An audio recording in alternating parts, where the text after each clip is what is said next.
Phone ಹಚ್ ಅಂತಂತಾಳ. Phone ಹಚ್ಚಿರ ಎತ್ತಂಗಿಲ್ಲ ಏನಿಲ್ಲ ಮಾರ.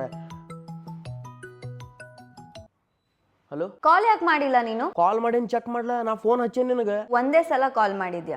ಮತ್ತೇನ್ 1000 ಸಲ ಮಾಡ್ಬೇಕನ? ಇನ್ನೊಂದ್ಸಲ ಕಾಲ್ ಮಾಡ್ಬೇಕಿತ್ತು. ಅಲ್ಲ, ಒಂದ್ಸಲ ಮಾಡೇನ್ ಎತ್ತಿಲ್ ನೀ, ನನ್ ತಪ್ಪ. ಅಂದ್ರೆ ನಾನ್ ಒಂದ್ಸತಿ ಕಾಲ್ ಎತ್ತಿಲ್ಲ ಅಂದ್ರೆ ನೀನ್ ಇನ್ನೊಂದ್ಸತಿ ಕಾಲ್ ಮಾಡಲ್ಲ ನನ್ಗೆ ಅಲ್ವಾ? ಅಲ್ಲ, ಒಂದ್ಸಲ ಕಾಲ್ ಎತ್ತಿಲ್ಲ ಅಂದ್ರೆ ಇನ್ನೊಮ್ಮೆ ಎದಕ್ ಮಾಡುದು? ಮಾಡ್ಬೇಡ ಬಿಡು, ನೀನ್ ಯಾಕೆ ನನಗ್ ಕಾಲ್ ಮಾಡ್ತೀಯ ಹೇಳು? ಹಂಗಲ್ಲವಾ, ಸಾರಿ ರವಾ. ಇನ್ನೊಮ್ಮೆ ನೀ ಎತ್ತು ತನಕ ಸಡ್ಲಿ ಬಿಡ್ಲಾರ್ದಂಗ್ ಕಂಟಿನ್ಯೂಸ್ ಫೋನ್ ಹಚ್ತಾನ. ಬೇಡ, ನೀನ್ ನನ್ ಕಾಲ್ ಮಾಡ್ಬೇಡ ಅಷ್ಟೇ, ಬೇಡ. ಸಾರಿ ರವಾ, ಫೋನ್ ಮಾಡವನ ನಿಂಗ. ನಿನ್ ಕಾಲ್ ರಿಸೀವ್ ಮಾಡಲ್ಲ ನಾನು. ಸಾರಿ ರ. ಇನ್ನೊಂದ್ಸತಿ ಫೋನ್ ಮಾಡಿದ್ರೆ ನಿನ್ ಫೋನ್ ನಂಬರ್ನ ಬ್ಲಾಕ್ ಲಿಸ್ಟಿಗೆ ಹಾಕ್ತೀನಿ. ಹಲೋ ಹಲೋ, ಇವ್ ನಾವು ನಂದೇನ್ ತಪ್ಪದ್ರು? ನಾ ಇದಕ್ ಬಯಸ್ಕೋಬೇಕು ಸುಮ್. ಹಾ ಹಲೋ. ನಾನು ಒಂದ್ಸತಿ ಫೋನ್ ಕಟ್ ಮಾಡಿದ್ರೆ ನೀನ್ ವಾಪಸ್ ಕಾಲ್ ಕೂಡ ಮಾಡಲ್ಲ ಅಲ್ವಾ ನನ್ಗೆ? ಇನ್ನೊಂದ್ಸತಿ ನೀನ್ ನನ್ ಫೋನು ಮಾಡ್ಬೇಡ, ನನಗೆ ಸಿಗ್ಲೂ ಬೇಡ. ಬಾಯ್.